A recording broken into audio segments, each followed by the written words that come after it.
Grandi campioni per un grande territorio. Il Criterium a Valdobbiadene è un sogno che si avvera.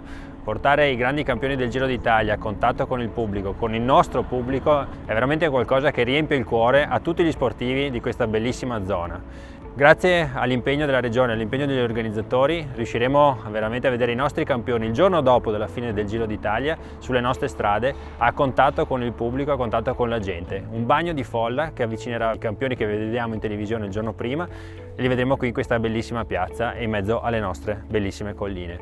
Quindi veramente siamo felici di poter accogliere questo grande evento, un evento che speriamo possa restare nel nostro territorio anche per gli anni a venire e che sicuramente porterà ancora più in alto l'asticella delle nostre colline, dello sport della nostra zona e che sicuramente punterà l'attenzione su questo bellissimo territorio patrimonio dell'umanità.